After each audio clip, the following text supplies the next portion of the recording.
Thank you for joining me on the first episode of this series, Anything But Not Everything. This series is dedicated to helping you decide what are those things that are going to make the most difference. If you can do anything but not everything, choosing the right thing to do is essential. In today's video, we're going to be looking at choosing the direction you start heading. And it could be that maybe you've already started down a direction and only to see that it's the wrong direction, and you might want to change directions with your products, with your services, with your company. Or you might say, well, hey, I'm starting out and I need to choose the right direction. And today's video is exactly about that.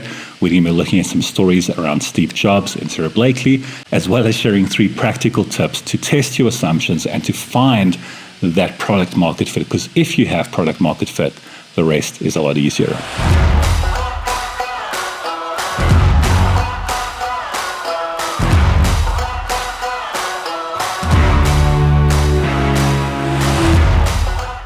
So when it comes to business, it's clear that the journey of 1,000 miles begins with one step. And so we often advocate for people to take that first step, to start moving forward.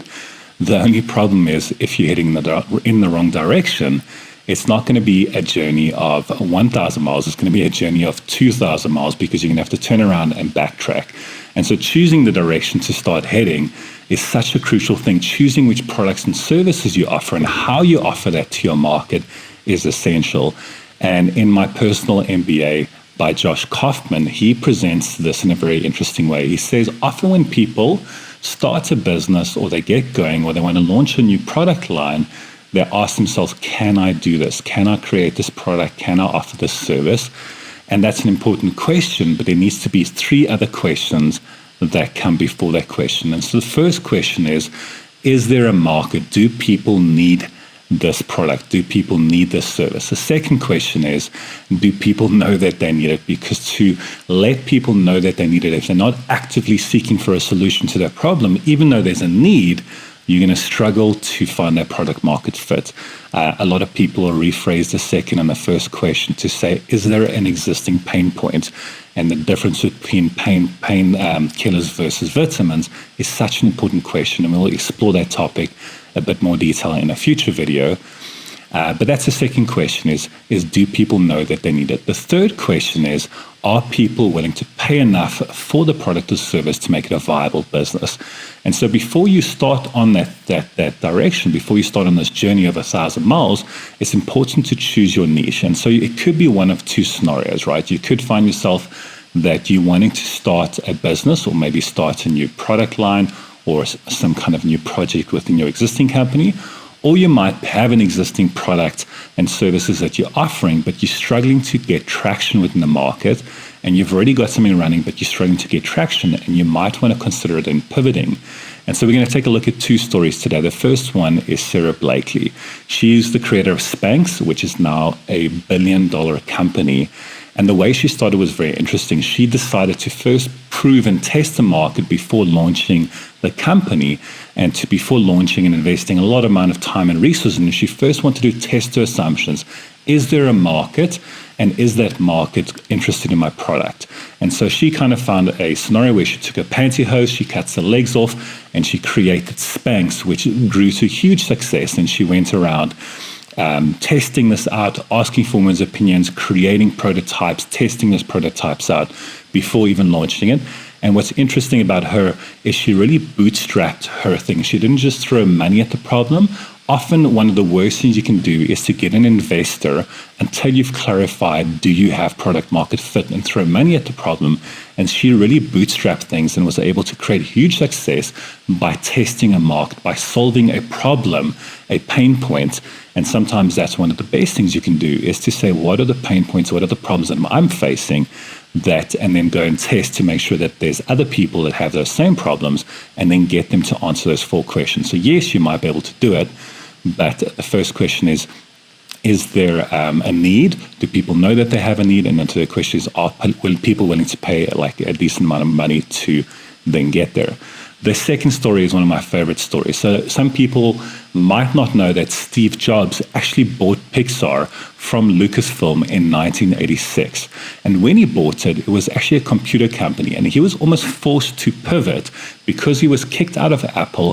He started Next Computers and basically started to then pioneer a new computer to do what he wanted to do with Apple. He started this computer company, and part of that was to buy Pixar, which was generating these great computers for Lucasfilm, and that's what they did. Pixar was actually that was their main business, a computer company. The animation aspect wasn't the main thing.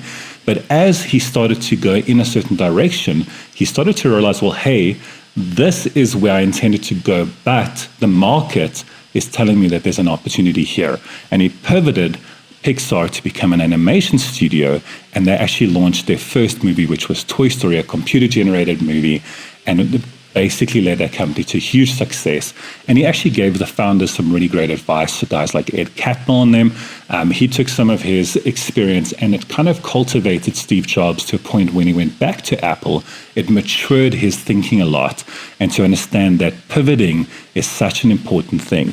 And when he went back to Apple, he actually found Apple in a place where I think they had about 6 months left of cash flow, 6 or 8 months left cash flow left before they were going to die.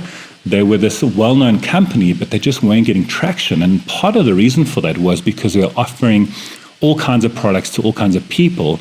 And when he came back, he actually brought the focus and narrowed it down, and to basically see where do the opportunities lie. And to change your company, to change your products and your services and your offering is such an important thing if you want to succeed and if you want to scale up. Remember, you can do anything, but you can't do everything. And if you try to do too much, you're going to go completely awry. You're not going to be able to do anything effectively.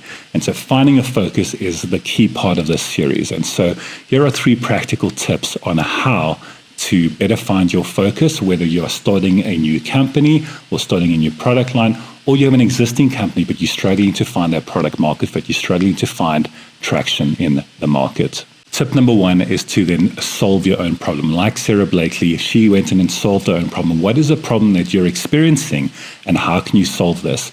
And think outside the box. Don't be limited by what you're familiar with, what you're comfortable with. Find out what it is the market wants and test your assumptions with the market. Don't just say, well, hey, this is my problem. I think there'll be other people with this problem, and then jump right into it. Go and test your assumptions. Another great tip is to go onto a website like Amazon, or in South Africa, you can go onto Take-A-Lot, and you find a product that is selling a lot. Amazon gives you better ways to find these products, but you find products that there's a lot of sales for, but not great reviews.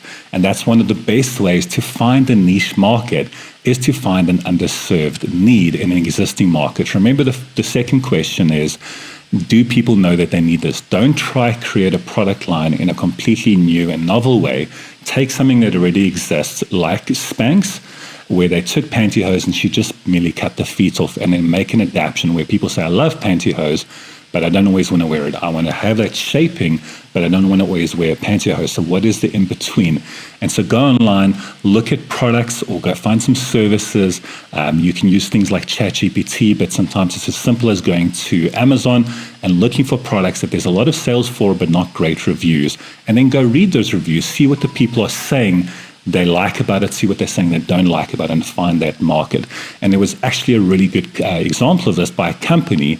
They started to say, well, hey, we see that there's an underserved need with yoga mats, specifically for elderly people. They saw that yoga mats are very popular, but amongst elderly people, they want to do these things, but they need extra padding around their knees. And so the normal yoga mat was too thin, and then they created and launched a product that was specifically designed to serve that underserved market, or that underserved niche within an existing market, and created a huge success out of that. Tip number 3 is to adapt ideas from other contexts. It could be, let's say, a product or service that is offered in another country or another region that has got huge success, and you think it could work really well in your context, and then to test out your assumptions to see if that is the case. And then what you could do is you could take ideas or concepts from another industry and adapt it to your industry, and to see how that can help you succeed. Remember, innovation is not always product or service innovation. Sometimes the best innovation is process innovation. And so find ways you can adapt processes and ways of thinking from other industries, other contexts for your context, or you could just take other products and services and offer it in your industry as well. And these are some great ways to then see how you can find that product market fit. But find it. It's such an important thing. If you have good product market fit, The rest is a lot easier. So thanks for taking the time to watch this video. Be part of the conversation, leave some comments, and remember to subscribe.